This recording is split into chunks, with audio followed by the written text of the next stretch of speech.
Bene, buonasera a tutti e a tutte, bentrovati, bentrovate per questa seconda serata della rassegna Parole Controtempo, questa rassegna che abbiamo iniziato 3 anni fa da una nostra intenzione della Chiave di Sofia in collaborazione col Comune e la città di Pieve di Soligo.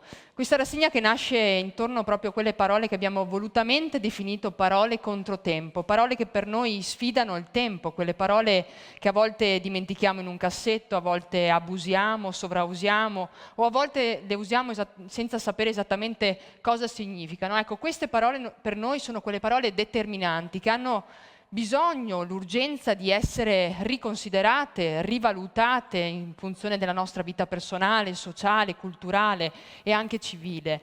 Ecco, questa è una rassegna che nasce proprio intorno a delle parole appunto controtempo, grazie appunto a persone che ci aiutano a ricomprendere queste parole.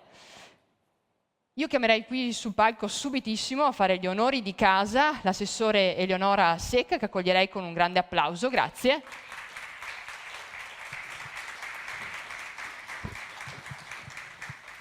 A te. Buonasera a tutti, benvenuti. Porto i saluti dall'amministrazione comunale di Pieve di Soligo, dal nostro sindaco Stefano Soldà. E sono felice di avere qui appunto accanto a me Elena e ringrazio anche Giorgia e le collaboratrici di Chiave di Sofia. Ringrazio l'ospite di questa sera, Matteo Meschiari, e anche appunto chi seguirà poi le letture, ecco. Grazie. Sì, appunto noi crediamo come amministrazione comunale a questo evento, appunto giunto ormai alla terza edizione, come si diceva prima, poiché è un evento diverso un po' da tutti gli altri. Si tratta appunto di quello che è cultura sotto l'aspetto e sotto la chiave filosofica, ecco.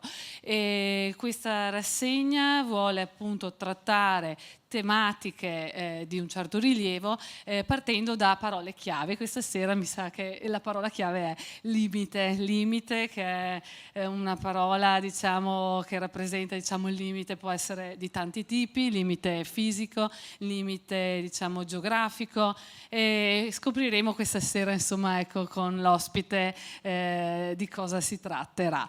Vi ricordo anche i prossimi appuntamenti. 6 marzo appunto ci sarà Laura Boella con la parola empatia, posso citare sì, già, certo. e il 27 marzo Manuela Naldini con il tema della famiglia, anche questo è un tema sempre molto sentito. E vi ringrazio, vi invito anche a seguire i canali social del Comune di Pieve, quindi abbiamo la pagina Facebook e Instagram Pieve Cultura. E abbiamo anche la pagina Città di Pieve di Soligo da quest'anno, che appunto è più rivolta diciamo alle comunicazioni verso i cittadini di carattere più informativo, ecco. Colgo l'occasione ecco per invitarvi a seguire questi canali che servono proprio come filo diretto con la cittadinanza e chi ci segue anche nell'ambito culturale e che viene anche da fuori comune, perché anche l'altra sera abbiamo avuto persone insomma da tutta la provincia, quindi questo ci fa piacere. Vi ringrazio e vi auguro buona serata. Grazie. Grazie Eleonora, grazie davvero. E noi ci uniamo a ringraziare ovviamente la città grazie Giorgia, di Pieve di Soligo per questa opportunità.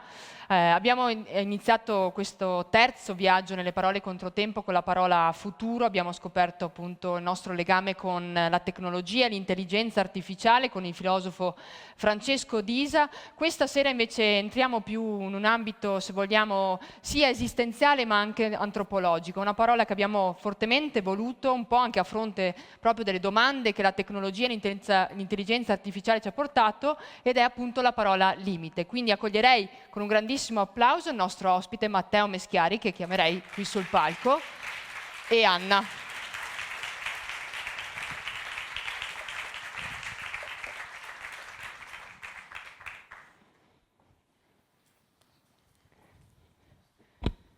Benvenuto Matteo. Grazie a voi di avermi accolto qui. Come sempre a noi della Chiave di Sofia piace contaminare il sapere, quello che facciamo da ormai da 10 anni, quello di mostrare come la filosofia sia un po' il fil rouge tra tutte le discipline. Qui questa sera sarà protagonista l'antropologia, ma vedrete come in realtà chiama a raccolta le domande più profonde sull'umano e soprattutto anche sul nostro stare al mondo. Matteo Meschiari è antropologo, insegna geografia all'Università degli Studi di Palermo.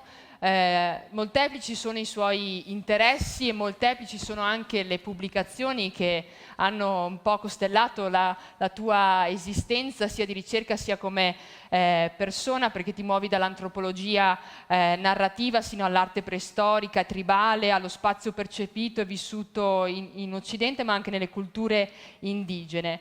E il motivo per cui abbiamo chiamato Matteo è... Opla. Posso darlo a te, Anna? Sopra, grazie, così non ci cade. Il motivo per cui abbiamo voluto chiamarlo è un po' nato da tutte le letture che abbiamo fatto intorno ai suoi libri, a questa parola che indirettamente costella proprio la tua scrittura, che è il concetto di limite. Un concetto che voi sicuramente rimanderete a un confine, a un qualcosa che limita un qualcos'altro, questo concetto che chiama proprio il senso della misura, il capire cosa c'è da limitare, da confinare, ma anche quest'idea di un limite che debba essere anche oltrepassato. E considerate che la storia della filosofia da sempre abbraccia il concetto di limite, già dagli antichi greci si pensava al limite proprio anche della conoscenza. Aristotele ne fa proprio il suo fondamento, capire, conoscere ciò che è possibile all'interno di determinati confini. E poi lo ritroviamo anche nella modernità, con Kant stesso, che anche lui nella conoscenza ne fa proprio un precetto fondamentale. E poi noi lo ritroviamo nella nostra vita di tutti i giorni, soprattutto in questo periodo storico in cui siamo chiamati a pensare il limite. Pensiamo alla questione geopolitica, alla questione dei diritti, alla questione della geografia stessa del mondo che cambia. Oppure pensiamo addirittura ai limiti più personali che noi viviamo tutti i giorni. Siamo costantemente chiamati a superare i nostri limiti, come se rallentare fosse quasi un privilegio. Siamo chiamati a superare sempre in questa società della performance quelle che sono le nostre stesse competenze e abilità. Insomma, sembra che effettivamente il limite sia quel concetto che quasi costituisce lo scheletro di ciascun individuo, ma anche della società. E allora questa sera con Matteo non parleremo solamente di filosofia, ma vedrete come in realtà l'antropologia e la filosofia condividono veramente un tessuto vitale comune. E allora prima di rivolgerti una domanda vorrei subito entrare nella scrittura di Matteo, e quindi abbiamo la nostra Anna Branciforti che ci introdurrà subito.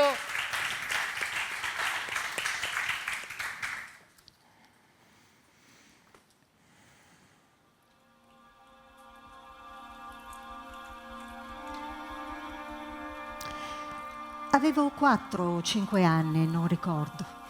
Ricordo la via, il nome non importa. Ricordo la città, Modena, e le luci del pomeriggio. Mio padre mi teneva per mano e sento ancora il suo palmo. Stavamo camminando verso casa e lui mi raccontava l'Odissea. C'erano i giardini che premevano fuori dalle reti metalliche, dai cancelli, con gli odori umidi mescolati a quelli del cemento. C'erano le mie piccole gambe che salivano le pendici di Ilio, Micene e tornavamo ad Itaca. Quando provo a ricordare meglio, come un animale che fa frusciare i cespugli, appare il libro. Sempre quello, rilegato da mio padre 14enne. La tela verde, lisa, con una storia illustrata del mondo. Dentro c'erano il Big Bang, la terra rossa incandescente che si raffreddava nel buio cosmico, i primi mari, la tettonica a placche e, come ovvio, i dinosauri. Ma io non ero tipo da dinosauri, mi piacevano il Pleistocene, i mammut, i rinoceronti lanosi, ghiacciai e caribù, pitture rupestri e braci. quel libro fantastico lo aveva illustrato Rudolf Zallinger nei siderali anni 50 e se oggi lo riapro, le pagine rovinate, fragili come veline, l'odore di stampa di un'altra era, la macchina del tempo si accende e ritorna a quel pomeriggio modenese, ad una camminata che è diventata l'ossessione di una vita, piantata come un seme nella spugna del mio cervello. Omero è l'orogenesi, il male colore del vino, l'alba dita di rosa, i corrugamenti suboceanici, le geomortologie glaciali. Io vengo da lì, da quella confusione infantile tra epica e paesaggi, nel nesso ipotetico e paradossale che lega la terra ad un'idea di scrittura che sopravvive, carsica, che resiste. E poteva anche finire lì, a pensarci bene, come tante cose che non diventano niente. E invece, 20 anni fa sono inciampato in una storia irrinunciabile, qualcosa che veniva da lontano, che funzionava come uno specchio. Seconda metà dell'Ottocento, Élisée Reclus, Piotr Kropotkin, Mosè Bertoni. 3 geografi e 3 anarchici che hanno messo la terra al centro delle loro vite. E 3 storie che viaggiano per conto loro e poi si incontrano come in un romanzo che è tutto il Novecento, quello che saremmo diventati, quello che abbiamo perduto entrando nell'antropocene. Ma chi sono i geoanarchici? Perché non si parla di loro? Le ragioni sono molte. Per capirle bisogna spingersi nelle terre estreme, l'Artico, l'Amazzonia, l'Africa, l'utopia politica, l'epistemologia della scienza, l'immaginazione. Il punto è mettersi nudi di fronte al limite, alla potenza fantastica, alla luce dei paesaggi ultimi. E da lì risalire ad una sola tragica idea, dura, dolcissima. La terra che stiamo distruggendo, siamo noi. Grazie.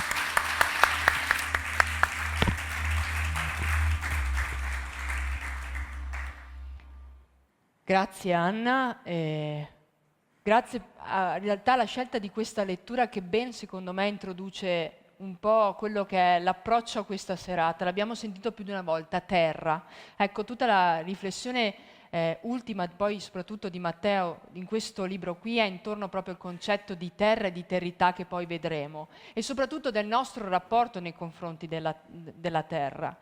Quindi l'avete sentito, il punto è mettersi nudi di fronte al limite. Allora la prima domanda che vorrei rivolgere a te, Matteo, ma anche rivolgere a tutti voi è: che ruolo assume il limite proprio in questa riflessione focalizzata nei confronti dell'antropocene e quindi nei confronti anche della terra?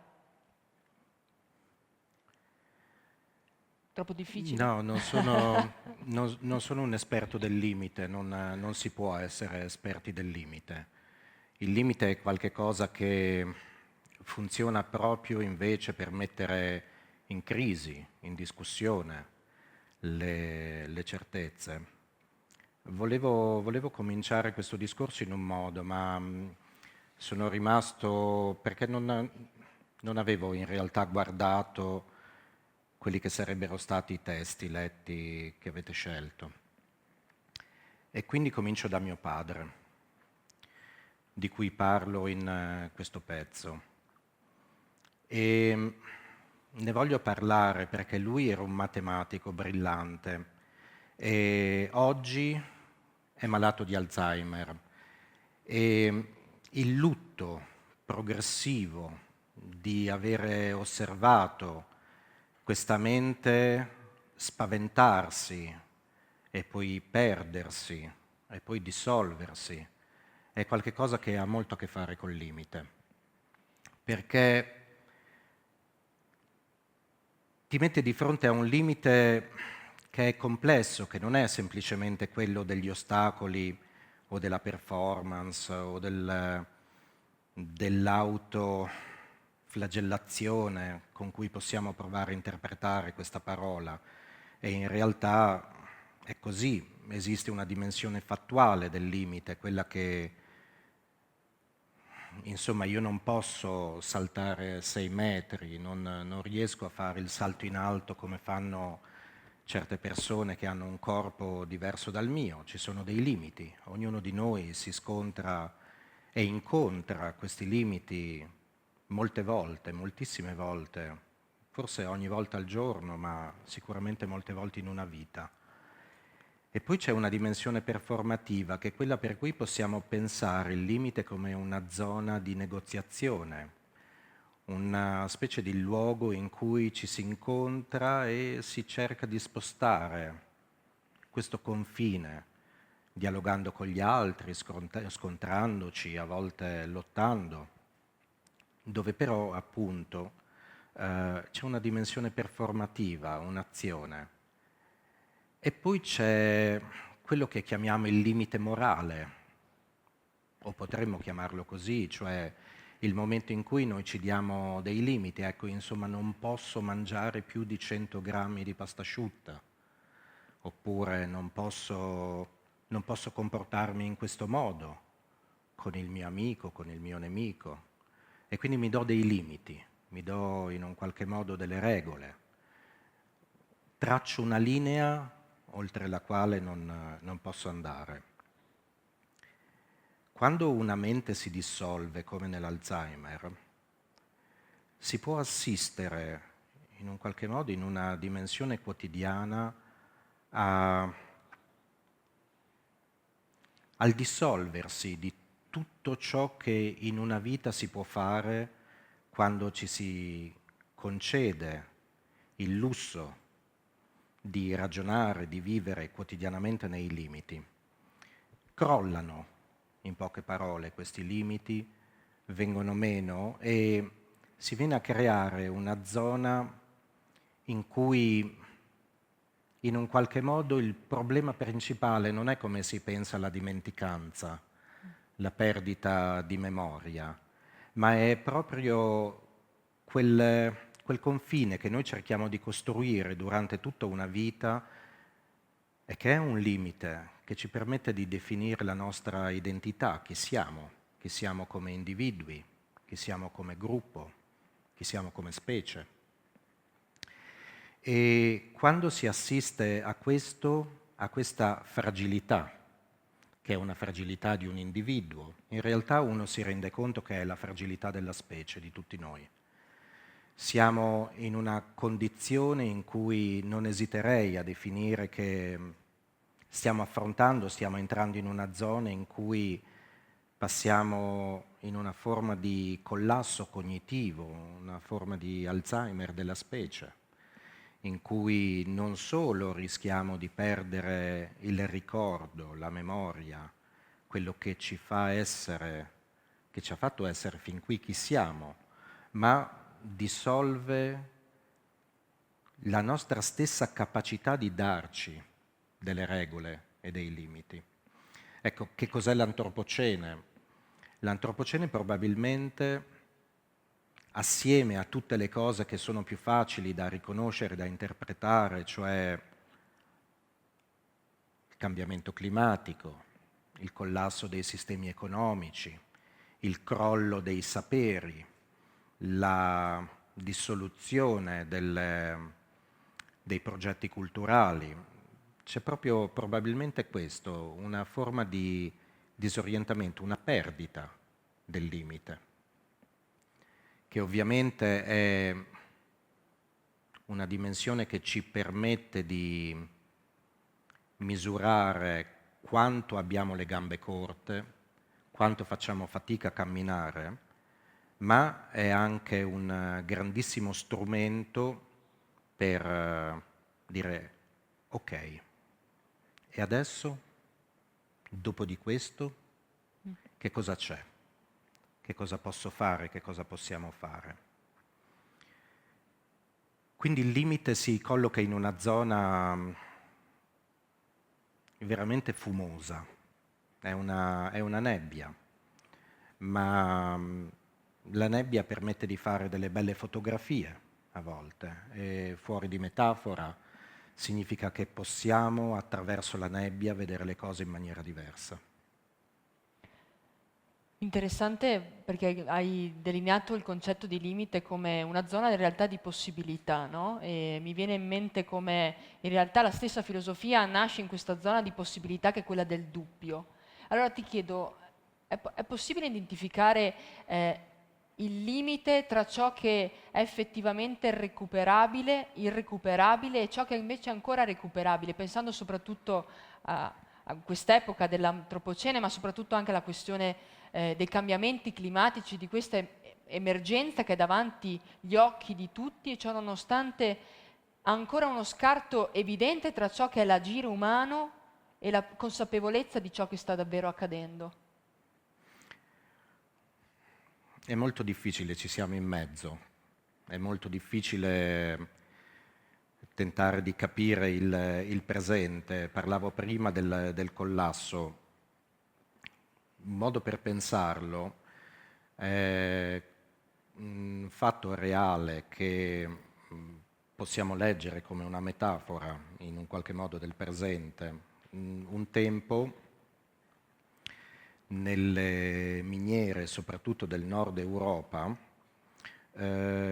si verificavano abbastanza di frequente delle tragedie perché imprigionati negli strati geologici c'era un gas che veniva chiamato grisù e questo gas era inodore, non poteva essere percepito dai sensi umani. E allora che cosa facevano i minatori? Portavano nelle miniere delle gabbiette con dentro dei canarini, che essendo piccoli e sensibili, nel momento in cui c'erano queste fughe di gas, svenivano o morivano. E questo era una specie di campanello d'allarme per capire che la zona era inquinata. Ma il gas era inodore, era invisibile, esattamente come il collasso oggi. Siamo in una condizione in cui è difficile interpretare i tempi, è difficile renderci conto del fatto che siamo in una zona in cui abbiamo effettivamente già superato tutta una serie di limiti che non avremmo dovuto superare. E quello che abbiamo in mano oggi sono delle gabbiette con dei canarini, piccoli indizi, piccole tracce del fatto che effettivamente qualche cosa sta accadendo. Ancora una volta il limite si colloca in una dimensione, in una zona difficile da perimetrare, in una cosa che ha a che fare con una sorta di delicata empiria, come avrebbe detto Goethe, cioè una specie di proviamo un po' a suonare orecchio, a navigare a vista, a tentare di capire quello che è difficile da sentire, perché è soprattutto questo, è una questione del sentire. Non riusciamo a sentire quello che abbiamo fatto al pianeta e ce ne cominciamo in un qualche modo a rendercene conto, però è così. Ora, il limite fattuale è ampiamente superato. Abbiamo superato una linea di non ritorno, nel senso che non mi piace il pensiero apocalittico, non mi piacciono le distopie, anzi bisogna secondo me rimboccarci le maniche e lottare contro la facile tendenza alla distopia, però dobbiamo anche renderci conto che un mondo è finito, non è la fine del mondo, diceva un antropologo che si chiamava Ernesto De Martino, ma diceva è la fine di un mondo, il mondo come lo abbiamo conosciuto. E questa cosa è abbastanza evidente perché da certe scelte, da certe conseguenze delle nostre scelte, non possiamo più tornare indietro. Però il limite non è solo questo, dicevo c'è anche una dimensione performativa del limite, di negoziazione. Qual è nell'epoca attuale, nella nostra relazione con la Terra? Il fatto che esiste ancora un margine non amplissimo, però un margine ancora sufficiente per poter scegliere in una maniera che non è quella della totale accettazione dell'Apocalisse, ma quella di provare a pensare che esistono delle alternative. Per esempio, provare a scegliere non perché certe elite soltanto possano farcela, ma perché ce la possiamo fare tutti. Sarebbe già interessante posizionarci politicamente in questo modo, cioè salvi tutti, non solo alcuni. E questa è una zona di negoziazione politica, filosofica, antropologica, su cui ancora c'è, secondo me, un buon margine. E poi ovviamente, come dicevo prima, la dimensione morale del limite, cioè quello che noi possiamo autoimporci, un po' come dicevo prima, non più di 100 grammi di pasta. Ecco, è un principio che in realtà noi possiamo applicare anche alla nostra, chiamiamola così, gestione del pianeta. Cioè non necessariamente pensare in termini, una parola alla moda di qualche tempo fa era decrescita, no? Serge Latouche parlava di questo, però non so se questa sia la soluzione, ma sicuramente il fatto che dobbiamo cominciare a pensare che non abbiamo risorse illimitate e che quindi pianificare, anziché continuare in un'economia di rapina, è qualcosa di necessario. Tu lo dici molto bene nell'ultimo libro, La fabbrica dei mondi, che io vi invito fortemente a leggere per l'apertura alla possibilità che dà questo libro di fronte a una crisi di una società, il ritorno alla terra, a quella terra che sta sotto i piedi è un po' il richiamo forte. E tu usi appunto il concetto di territà, sul quale adesso mi vorrei soffermare, però per introdurre questa parte vorrei davvero che ascoltaste un estratto di questo passaggio del libro dalla voce di Anna. Ma cos'è la territà? Invece di dare una definizione, le definizioni sono buche e pericolose, possiamo circoscrivere alcune zone semantiche. Da un lato rito, mito, sacro. Dall'altro collasso, antropocene, apocalisse. Ciascun autore interrogato qui ci dice qualcosa di irrinunciabile su ciascuna di queste zone. Come scout in avanscoperta nella wilderness dei tempi, ci portano frammenti di mappa e nel grande gioco di cartografia dell'immaginario terrestre, da cui dipende la nostra salvezza, fanno qualcosa di contemporaneo e al tempo stesso ancestrale. Perché il punto è questo. Nei momenti di crisi, nei grandi passaggi d'epoca e di collassi verticali, la nostra specie antropologicamente ritorna sempre ancora alla Terra, al pensare e immaginare la Terra come atto di sopravvivenza e rifondazione. Siamo entrati in un tempo in cui la complessità è aggredita dalla banalità e da chi ne fa l'elogio. L'intelligenza non è più guardata per la sua naturale bellezza e il mondo fisico è diventato un coacervo irrappresentabile da cui si può e si deve fuggire, cercando rifugio in qualche anfratto mistico, digitale. Esiste una via d'uscita, una forza centripeta per opporsi alla dissipazione, un elemento irriducibile per ancorarsi nella tempesta? Alcuni pensano di sì.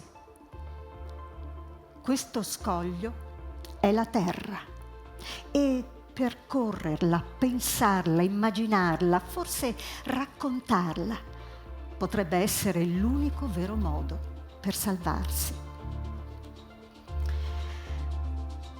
Quando la civiltà muore, di solito lo fa lentamente, accumulando sintomi invisibili, assistendo indifferente all'aggressione burocratica dei sogni e delle cosmologie.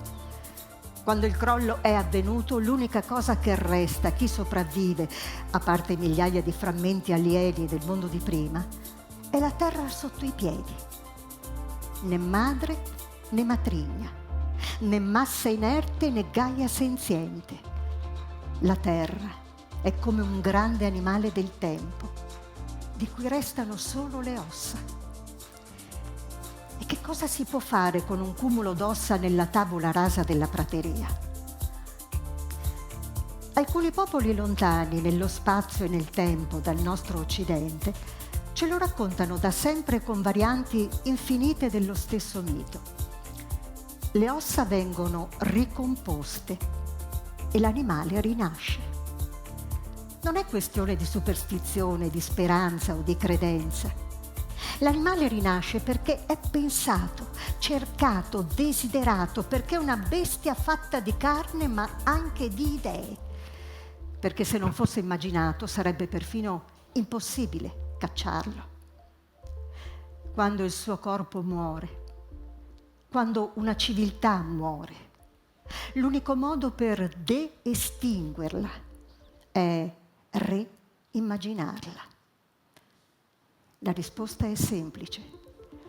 La terra si salva con la terra.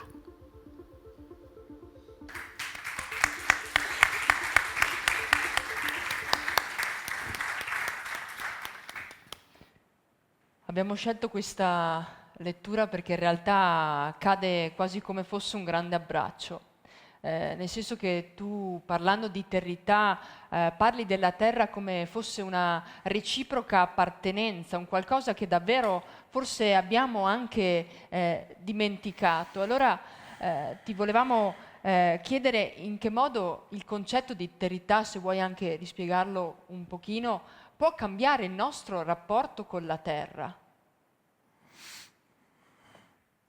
Pur essendo un concetto anche sfuggevole. Sì, non ho ancora capito che cos'è la territà, nel senso che sono contento di questo perché significa che devo continuare a pensarci e quindi non ho una formula, una definizione, un nuovo paradigma facile da regalare e quindi è una specie di sfida permanente, anche qui un limite che uno cerca di spostare anche dopo le nuove comprensioni, le nuove acquisizioni. È un po' come dicevo nelle parole che sono state lette, come antropologo ho la sensazione che ci siano due cose abbastanza ricorrenti che ci caratterizzano come specie. Il fatto che fino a un certo punto moltissime, quasi tutte le culture della Terra hanno avuto una relazione così profonda con il loro ambiente di vita da far sì che la loro cultura fosse modellata sui paesaggi, sui territori in cui vivevano. Ci sono cose interessantissime, purtroppo noi oggi siamo molto ancorati, concentrati sulla nostra cultura, ma ci sono tante culture diverse dalla nostra che sarebbe bello se potessimo esplorarle fin dalle scuole, fin dalla scuola primaria, per poter contaminarci, immergerci in una grande diversità culturale. E perché ci sono delle idee molto poetiche, molto belle che vengono da altri popoli, che ci fanno capire come in realtà forse proprio uno dei problemi principali della nostra civiltà è quella di avere accettato di avallare un divorzio dalla terra, cioè il fatto di essersi separati in maniera permanente o addirittura presuntuosamente aver pensato che potevamo smettere di riflettere e di relazionarci alla terra andando avanti in un mondo in cui altre cose prendevano valore, come la dimensione virtuale, il digitale, la rete. E non starò qui a fare un discorso contro questo tipo di strumenti. Voglio solo dire che c'è qualche cosa che alla fine torna ed è la terra sotto i piedi, il terreno, cioè il fatto che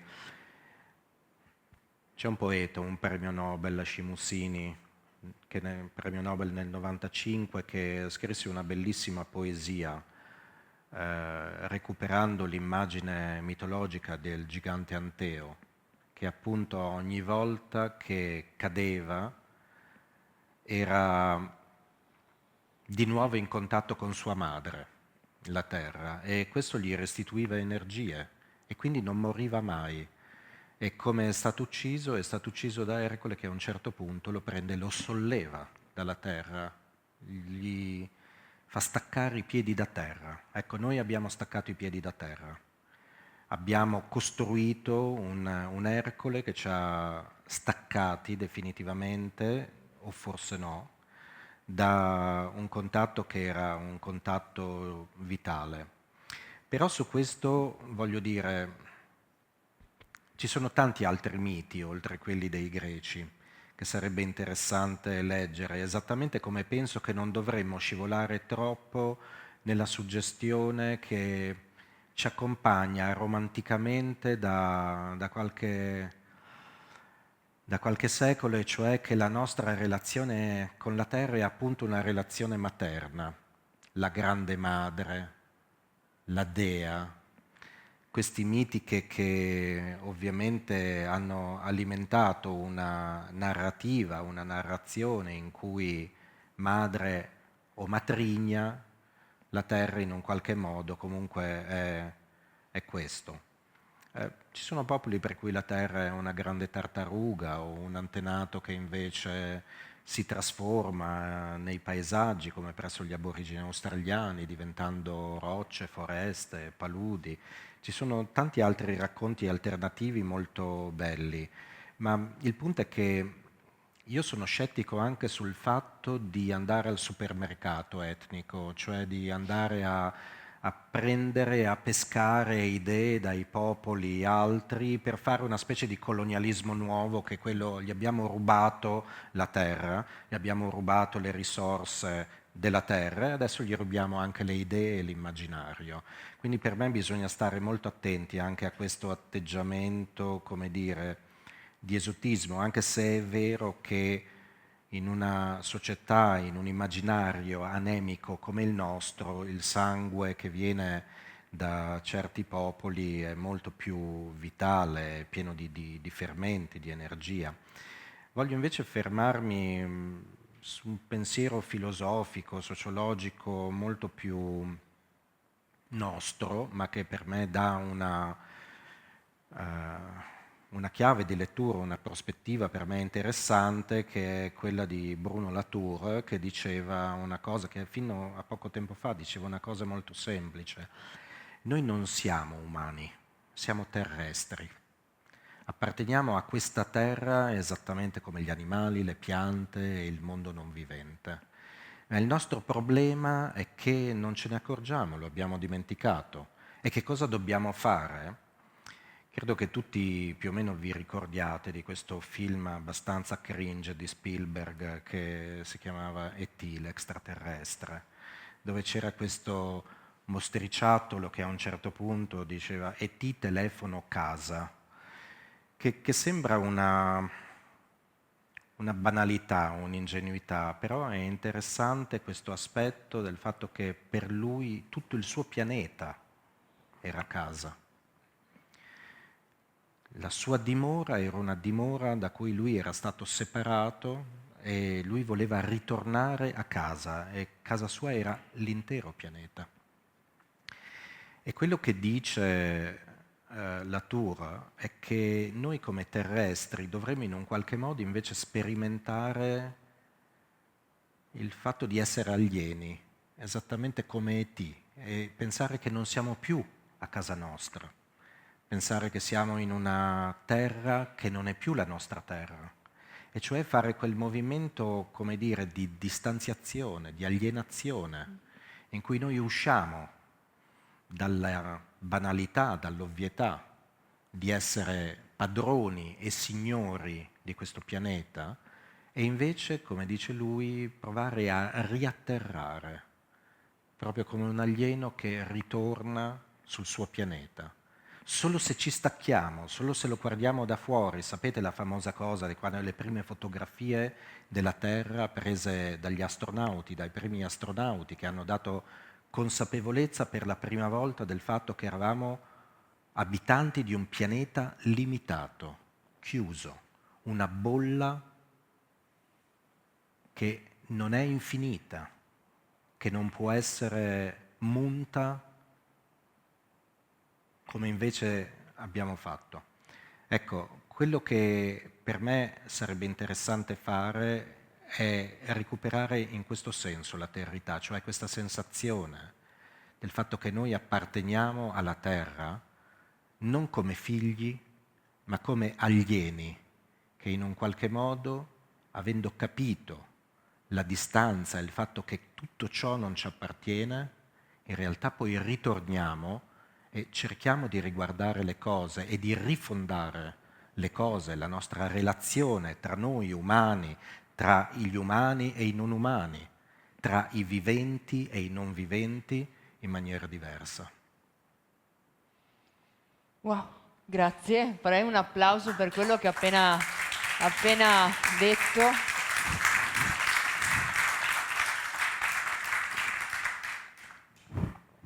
A un certo punto mi hai fatto sognare quasi un mondo in cui la diversità e la differenza sia proprio ad uso comune, ma proprio con quella capacità di suscitare la meraviglia. Pensavo a questa fotografia che hai richiamato di guardare la Terra per la prima volta e pensare se davvero fosse possibile riguardare ciascuno di noi singolarmente, ciascuno di noi in relazione all'altro, a questa alterità che non è solamente fatta di persone, ma anche di altre specie, di specie non viventi, quindi con la capacità però veramente di meravigliarsi.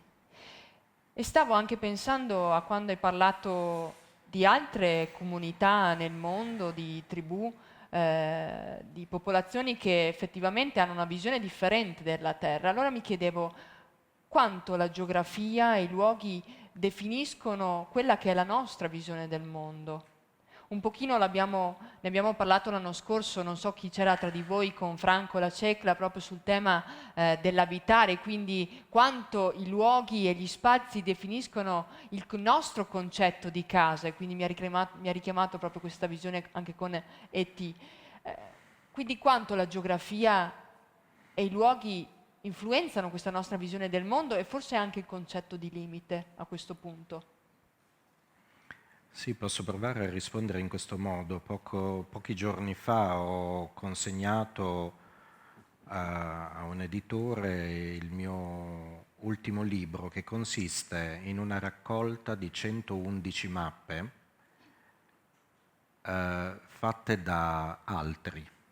Quindi la cartografia non come noi siamo abituati a vederla, non il nostro modo di rappresentare il mondo in uno schema, in un diagramma bidimensionale, e molte volte, quasi sempre, condizionato da un'ideologia. Le mappe sono delle scelte, cioè uno sceglie che cosa rappresentare, perché non si può rappresentare tutto. Il paradosso della mappa è appunto che la mappa non è il territorio, una mappa non può rappresentare tutto, altrimenti avremo bisogno di costruire una mappa in scala 1:1, quindi un intero pianeta, una mappa grande come l'intero pianeta. Mentre questo non è possibile, per costruire delle mappe cosa dobbiamo fare? Delle scelte, dobbiamo togliere, eliminare. E le scelte non sono mai innocenti. Possiamo fingere che noi lo facciamo per una dimensione razionale, ma magari quando costruiamo una mappa lo facciamo perché vogliamo mettere in enfasi qualche cosa che conta per noi, per la nostra cultura. Ecco, quante mappe etniche conosciamo? Quanti popoli della Terra hanno prodotto mappe diverse dalle nostre, preoccupati di rappresentare cose diverse? Se noi siamo in Brasile, dove la multinazionale decide di sfruttare certi terreni e distrugge la foresta, che cosa fanno a volte i nativi? costruiscono delle mappe alternative per fare vedere ciò che è stato cancellato. Per esempio, per loro erano luoghi sacri, per loro quella fonte era il luogo in cui gli antenati si erano riuniti, era il luogo in cui l'eroe ancestrale aveva per esempio cantato e in questo modo inventato il mondo. Per noi erano solo rocce, acqua, alberi, e quello che ci interessa erano i prodotti del sottosuolo, no? Per loro no. E noi andiamo avanti e costruiamo mappe che rappresentano il nostro desiderio e il nostro interesse, ma ci sono mappe che sognano e desiderano in modo diverso. Ecco, se noi vedessimo, il titolo del libro sarà Terre che non sono la mia, che significa che la terra non mi appartiene, ma che non sono nemmeno la mia a livello di rappresentazione, perché io ho dei limiti nel mio modo di vedere e di pensare le cose, che sono i limiti della mia cultura, i limiti dei miei interessi economici, i limiti politici, i limiti culturali che mi legano a una visione del mondo. Ma come facevano le mappe gli eschimesi? Come le facevano i lapponi? Anche loro le facevano.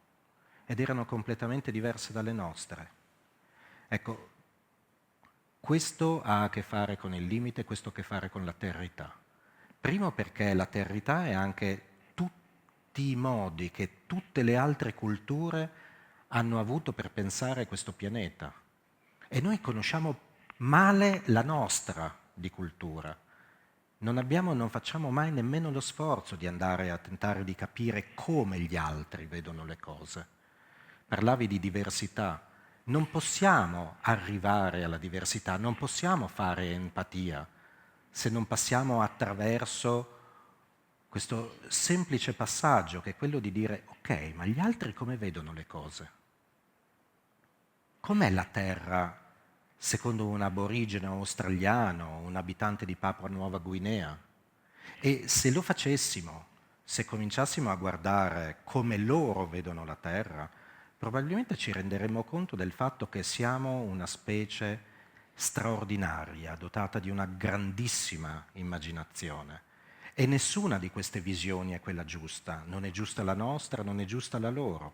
Sono semplicemente delle narrazioni che noi costruiamo, ma sono esattamente quelle narrazioni che ci fanno vivere, che ci fanno tenere i piedi per terra, che ci fanno credere, che ci fanno sognare, desiderare, immaginare, amare. Ecco, questo secondo me è il punto. Dobbiamo contaminarci e cercare la diversità. Non possiamo trovare una soluzione continuando a ragionare sul nostro modo occidentale di vedere il paesaggio. Come lo vede il paesaggio un cacciatore eschimese?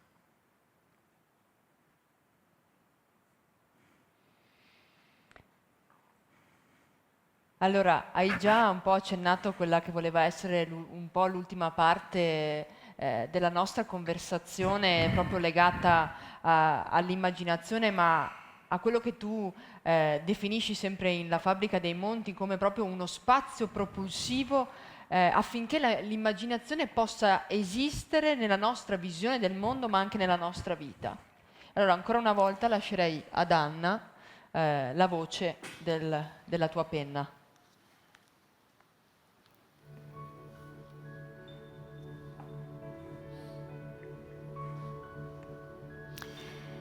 Immaginiamo una città di notte. Il buio può essere visto come nascondimento, come metafora del muto e del cieco, come la negazione della natura stessa dell'urbs, come selva oscura in cui ci si perde.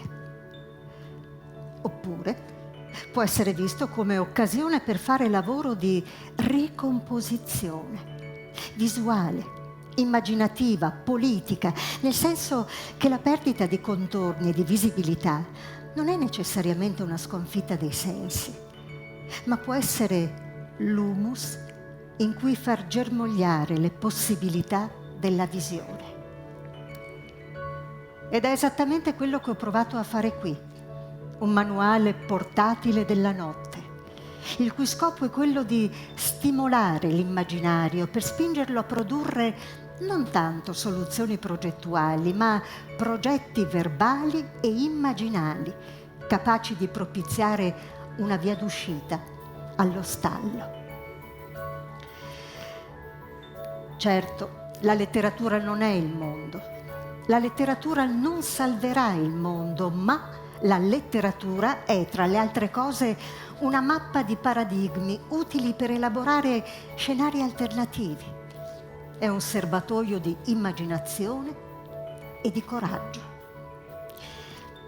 Gli scrittori hanno cominciato ad interrogarsi sul ruolo e sull'efficacia della fiction e della non fiction nel processo di consapevolezza storica, politica e ambientale che dovrebbe portarci ad un indispensabile cambio di paradigma. Ma il senso di lutto permane, soprattutto perché si fa ancora fatica a distinguere una letteratura dell'antropocene da una letteratura per l'antropocene.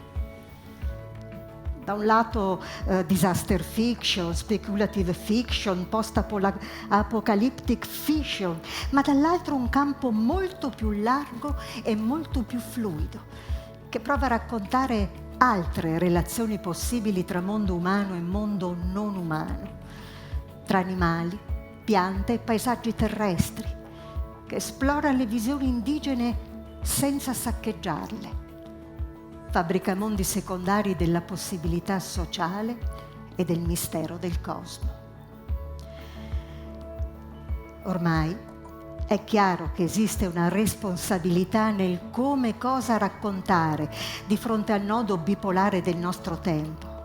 La costruzione di una civiltà globale del biossido di carbonio e l'aggressione ai danni di individui, gruppi sociali ed entità terrestri dietro l'alibi della sopravvivenza. Che cosa significa allora narrare i tempi dell'antropocene? Paura o speranza? Fiabe spaventose e moralizzanti o d'ottimismo della negazione? Come raccontare il presente e il futuro prossimo, ad esempio, a bambine e bambini? Siamo legittimati ad alimentare la loro ecoansia o dobbiamo mantenerli in una specie di bambagia cognitiva?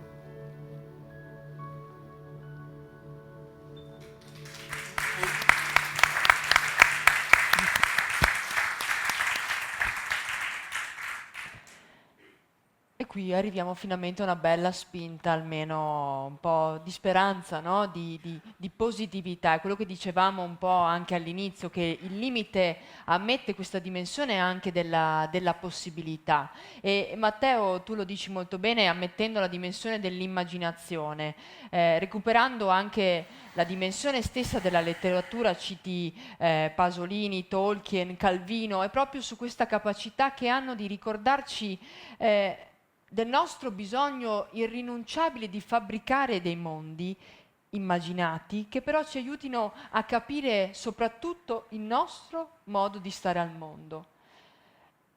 E questa relazione, devo dire che mi piace molto, di metterci, non dico un po' al confronto, ma di immaginare per poterci effettivamente migliorare ancora adesso, in questo presente che noi abbiamo tra le nostre mani. E allora ti chiedo, come può l'immaginazione letteraria aprirci un po' a, come possiamo dire, a questa modalità di coesistenza ma anche di comprensione, sempre e soprattutto nei confronti della terra? C'è un piccolo manuale che spiega bene questa cosa, che abbiamo letto tutti, ed è L'Infinito di Leopardi, dove appunto questa siepe, questo limite, impedisce allo sguardo di vedere che cosa c'è al di là. Ed è proprio per questo che uno immagina infiniti silenzi, è proprio per questo che uno sente scattare una sorta di potenza cognitiva che dimentichiamo spesso, cioè il fatto che siamo esseri immaginanti, abbiamo questo enorme potere che è stato il grande potere della nostra specie. Non saremmo qui se non ci fossero stati degli individui che 20.000 anni fa hanno immaginato animali che non erano solo animali, li hanno dipinti in grotte, stavano vivendo anche loro una crisi climatica fredda, non calda come la nostra, ma durante l'ultima era glaciale, la grande era glaciale, come hanno fatto a campare? Non perché avevano delle armi, ma perché magari avevano sviluppato una tecnologia più intelligente, che era l'ago, con cui hanno potuto cucirsi dei vestiti, cosa che i Neanderthal non sapevano fare. Però che cosa hanno fatto per sopravvivere? Hanno dipinto animali nelle caverne e non erano solo animali, non sappiamo che cosa fossero, non sappiamo quale fosse la simbologia, il significato profondo di queste immagini, però loro hanno dipinto questi animali e hanno tenuto botta, ce l'hanno fatta e noi siamo qui grazie a questo. Quindi c'è questa cosa, il fatto che esiste un limite che ci fa immaginare. Sarebbe un discorso lungo, ma anche sempre all'epoca, molto prima in realtà, sempre nella preistoria, ma 2 milioni di anni fa, quando la nostra specie ha cambiato stile alimentare, ha cambiato dieta e a un certo punto, lo sappiamo, hanno cominciato a costruire moltissimi oggetti in selce perché erano ossessionati dalla carne. In realtà non era una questione solo alimentare, erano ossessionati dagli animali. E per cacciare un animale non è come tornare il giorno dopo nell'albero che fa il frutto e che è sempre lì. L'animale va via. L'animale in un qualche modo scappa, è lontano, non si vede. E 2 milioni di anni fa abbiamo cominciato per forza a dover immaginare animali, cercare di metterci nei loro panni, cercare di capire che cosa pensavano, come si comportavano e soprattutto andare a cacciarli senza vederli, soltanto immaginandoli dentro di noi.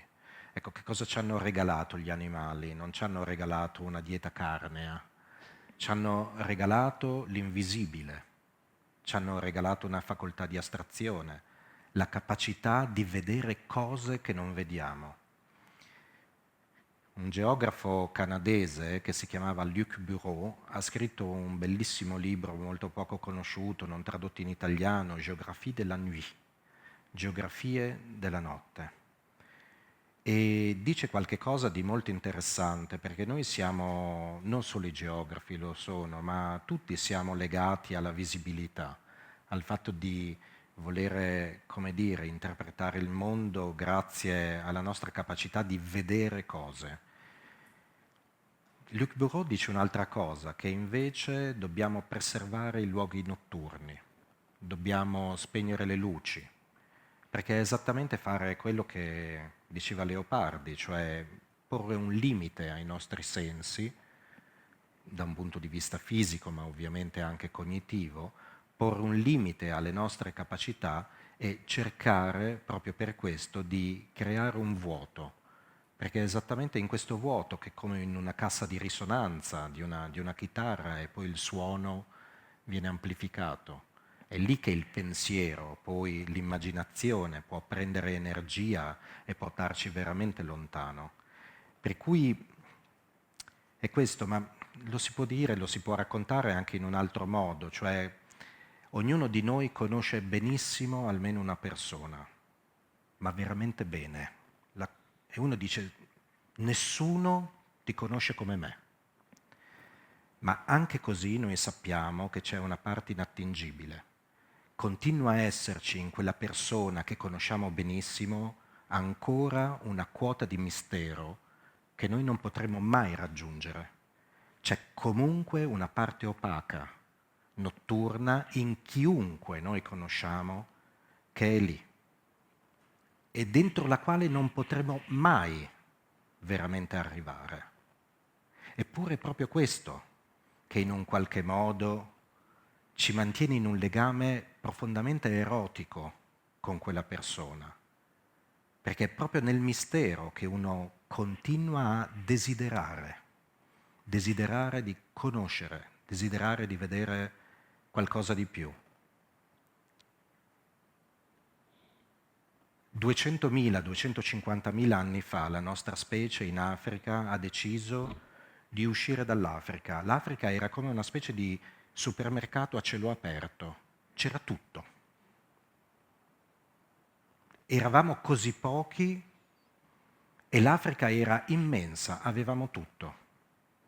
Eppure con questo spirito ulissiaco che ci porta a varcare i limiti, abbiamo deciso di abbandonare l'Africa.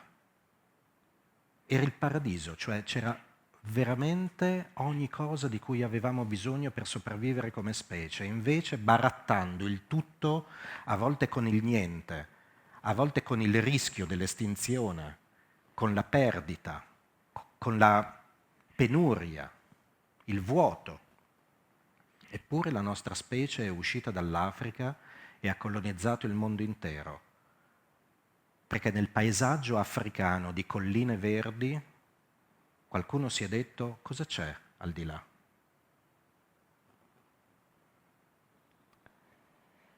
Mi hai fatto un po' pensare, parlando di immaginazione, anche alla relazione tra appunto i luoghi della mente e i luoghi reali, no? Noi parliamo molto spesso di paesaggi mentali, questa relazione tra il mentale e poi quello reale.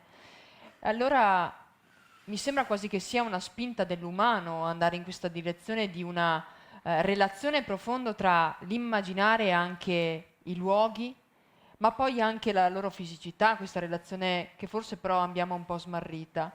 Allora ti chiedo e mi chiedo io stessa, com'è possibile recuperare un'alleanza forte tra gli spazi i luoghi della mente e i luoghi fisici, sempre con questa chiave di lettura dell'immaginazione, della possibilità, proprio per recuperare un comportamento virtuoso, un comportamento consapevole nei confronti di ciò che noi stiamo utilizzando, stiamo producendo, consumando o abusando. Chi non c'è stasera qui? Chi manca?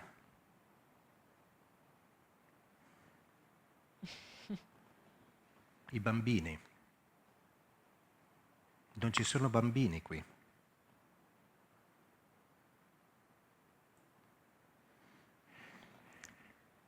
Questa è la risposta, che continuiamo a pensare, a parlare, a scrivere per trentenni, quarantenni, cinquantenni, settantenni, ottantenni. Non pensiamo ai bambini, eppure è esattamente per loro che avremmo dovuto fare certe scelte e non le abbiamo fatte. È loro il tipo di mondo che abbiamo preparato, e preparato male in molti casi. Come immaginano i bambini? Qual è la potenza di immaginazione di un adolescente?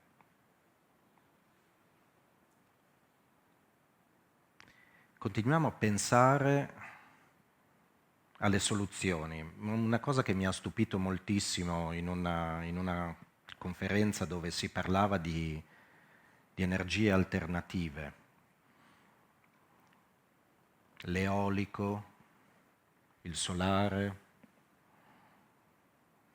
il nucleare, e a un certo punto una persona si è alzata e ha detto: no, la soluzione è un'altra, la soluzione è permettere a bambini e soprattutto bambine che in questo momento nel pianeta non hanno la possibilità di studiare, ecco, permettere loro di andare a scuola. Questa è la soluzione alla crisi energetica, perché sicuramente se noi raddoppiamo il numero dei cervelli pensanti troveremo una soluzione. Quindi molte volte pensiamo ai discorsi diretti, alle strategie frontali, muscolari, ma continuiamo a dimenticare il fatto che 1/3 della popolazione, sono minori. Perché continuiamo a pensare che sono come degli adulti imperfetti, non sono ancora formati, non sono ancora pronti. Noi sì, invece. E tuttavia io penso che se noi cominciassimo ad ascoltare e a tentare di capire quali sono i continenti immensi del loro immaginario, potremmo probabilmente svegliarci e trovare delle soluzioni diverse. Quindi io non ti so rispondere esattamente, non ti so dire dove possa esserci speranza nel momento in cui noi cerchiamo di pensare in alternativa al collasso antropocenico e a ragionare su che cosa la territà possa darci e quale tipo di salvezza potremmo costruire immaginando mondi alternativi. È possibile che ci sia qualche scrittore, qualche poeta, qualche artista, qualche fisico, qualche geografo, qualche antropologo che possa tirare fuori delle buone idee. Ma io voglio pensare che le migliori idee, quelle che ci salveranno, stanno già fermentando nella testa di qualcuno che questa sera non è qui.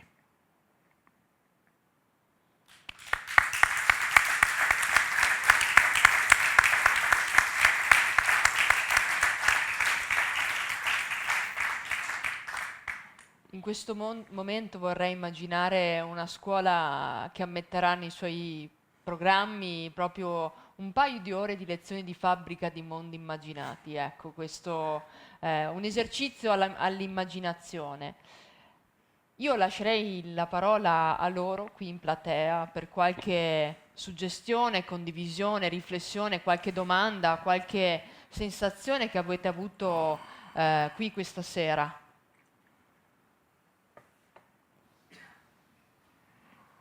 So che sono state tante.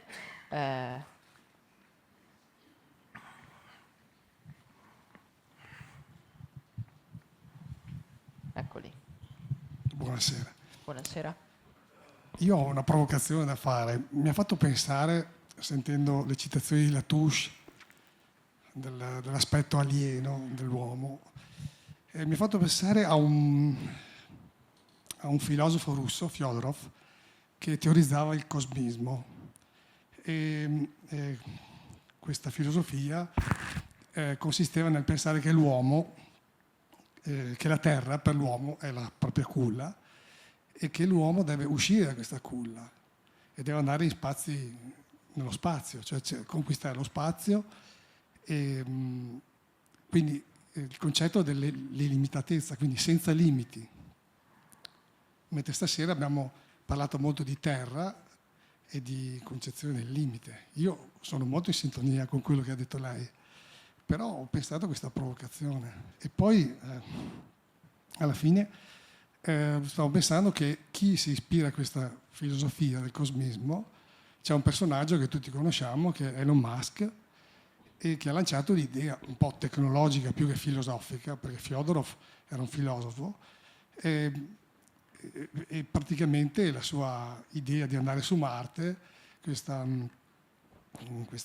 fiducia dell'illimitatezza delle capacità tecnologiche, tanto che lui, ad esempio, ha creato quella società che si chiama Neuralink, che impianta apparati tecnologici nel cervello per riuscire a far fare all'uomo delle cose che non riesce più a fare.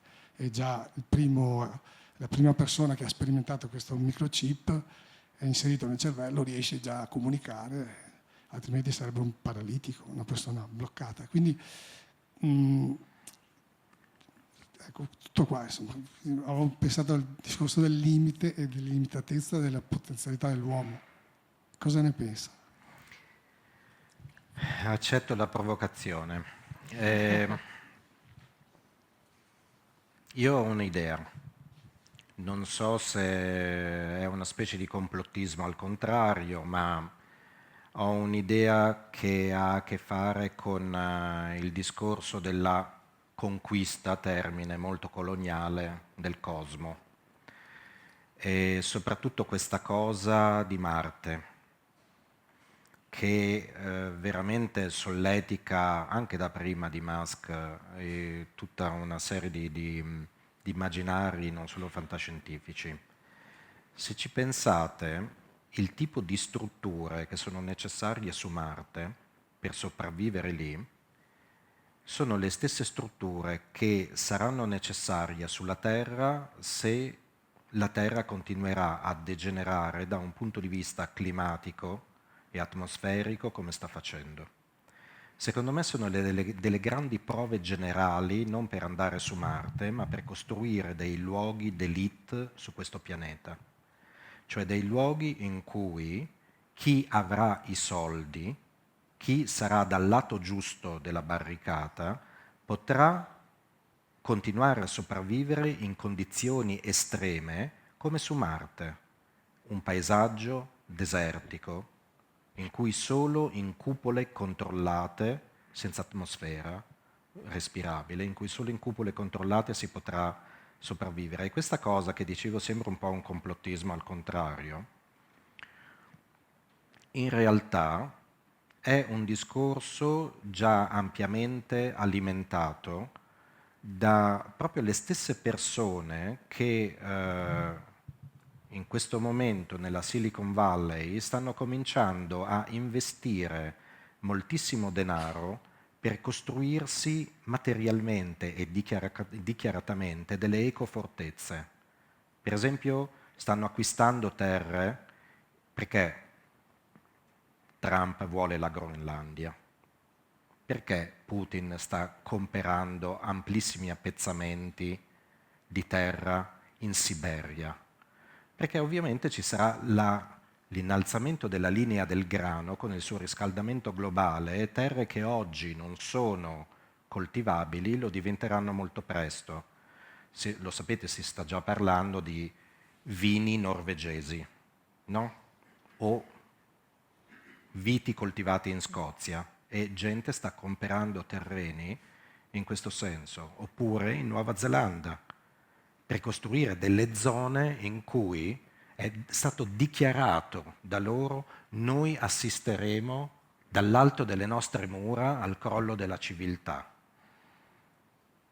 In una fase peggiore in cui, io spero che non accada, il pianeta diventerà inabitabile, tutta la tecnologia che stiamo sperimentando per andare su Marte è in realtà una tecnologia terrestre per le elite.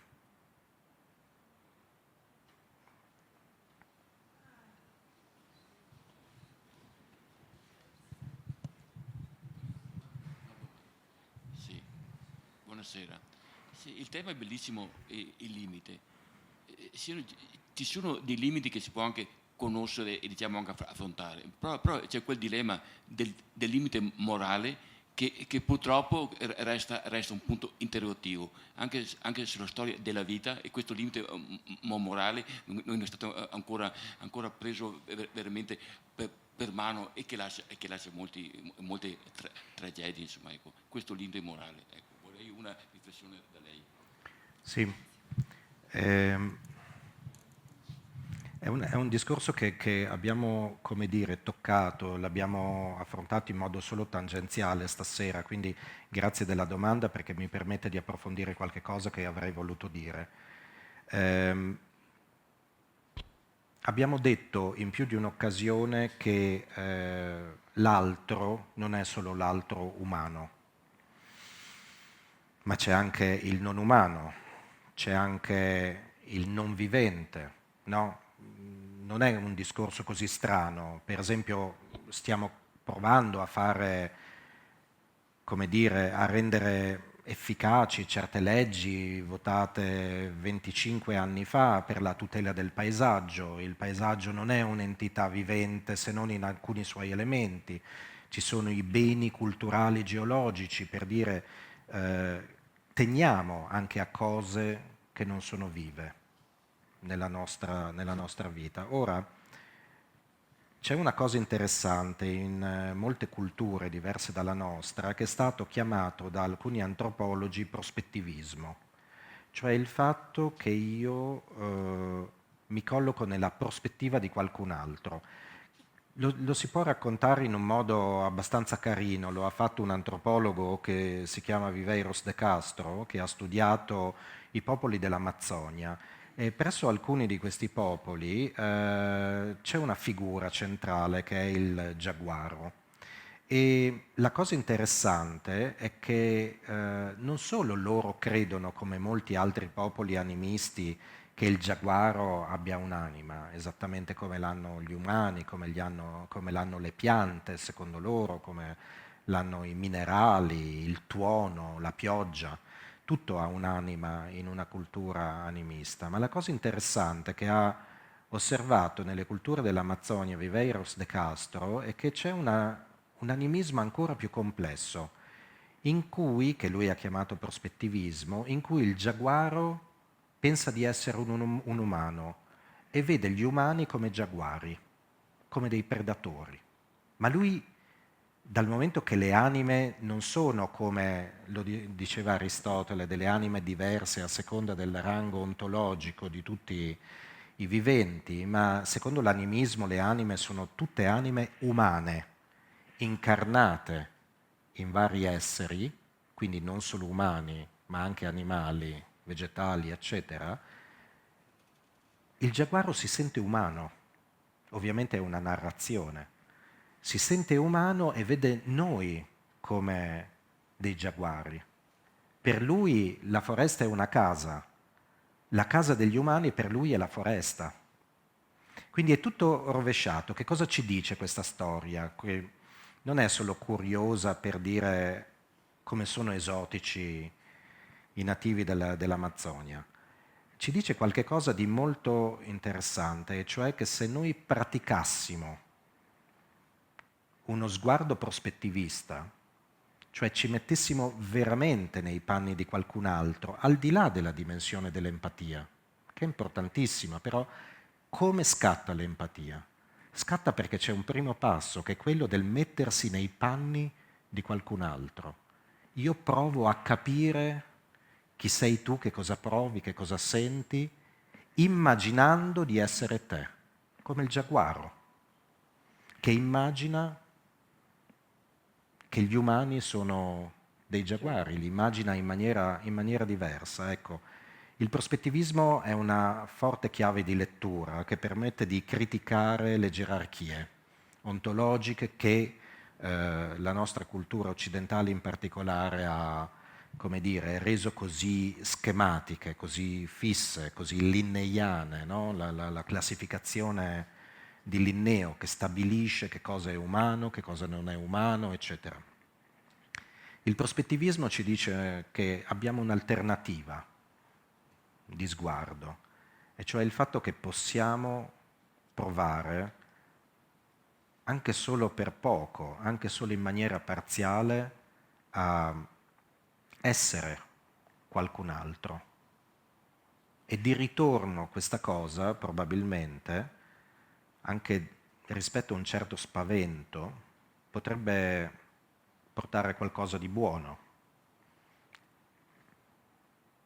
La legge morale, se uno non può imporre a tutti un'unica legge morale, come è stato fatto sotto molte culture in un qualche modo impositive, forse si può costruire in maniera relazionale e non gerarchica. Cioè non c'è un Dio o un sovrano che la impone, ma c'è la libera capacità di ogni individuo di capire chi ha di fronte e quindi di lì provare a rispettarlo. È un discorso molto nostro, molto vecchio in realtà, ma quello che mi piace della favoletta del giaguaro è che possiamo farlo non solo tra umani, possiamo farlo nei confronti degli animali, possiamo farlo nei confronti delle piante, dei paesaggi e di tutto il resto. Quando prima dicevo sarebbe bello, anziché pensare a una distopia dove si salveranno solo le elite, pensare a un mondo in cui salvare tutti, non intendevo solo gli umani.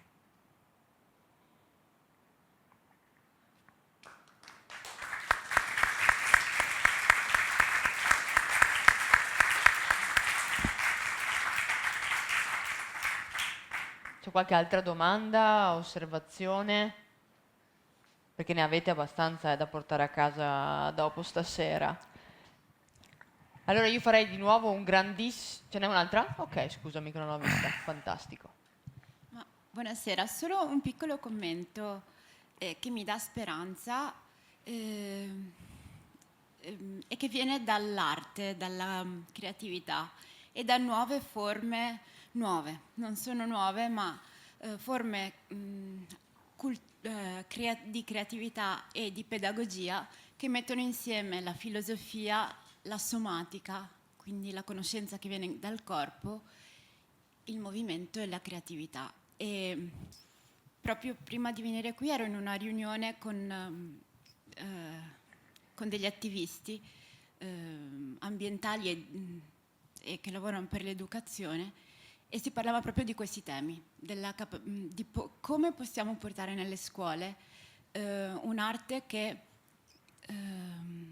va a favorire i processi immaginali più che portare i bambini a fare un prodotto finito, a produrre, ma che vada a stimolare tutto il loro potenziale e a prendersi cura di questo potenziale, perché non venga poi schiacciato. E una delle pratiche che facciamo in ecosomatica è proprio il becoming other, il diventare altro. E io parto ad esempio dalla pelle, dalla proprietà riflessiva della pelle, di toccare e essere toccato con un albero o con qualsiasi cosa con cui veniamo in contatto. E possiamo anche provarlo qui se volete, ma l'invito è a chiudere gli occhi e a percepire cosa significa toccare ed essere toccati allo stesso tempo e per un momento diventare ciò che stiamo toccando.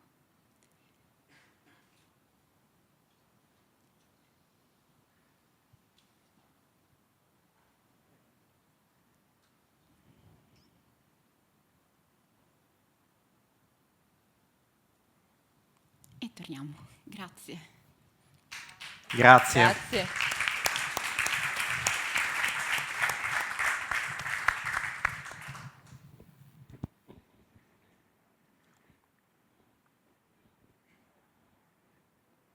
Vuoi aggiungere qualcosa? No. Sembra che abbia già detto tutto, quindi grazie di questa conclusione veramente degna. Io farei un grandissimo applauso davvero a Matteo che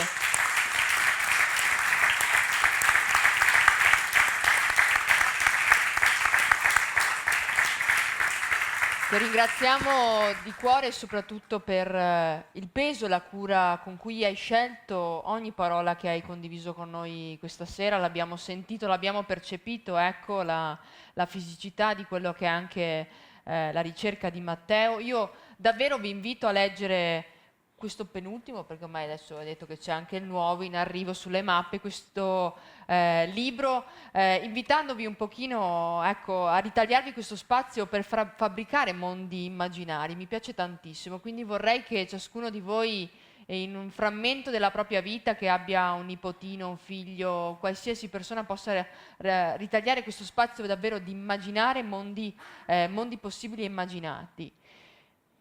Troverete anche tutti gli altri libri di Matteo, la sua ricerca, i suoi studi sono veramente tanti e purtroppo non condivisibili tutti in una serata, quindi vi invito a seguirlo ovviamente nella sua riflessione.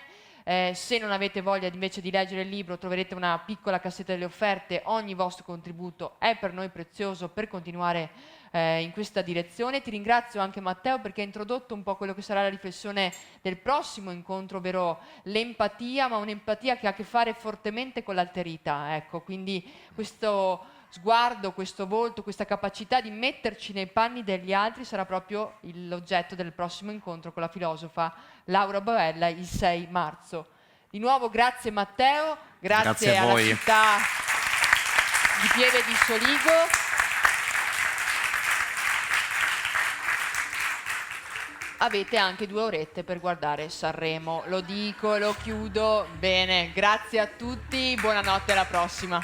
Grazie.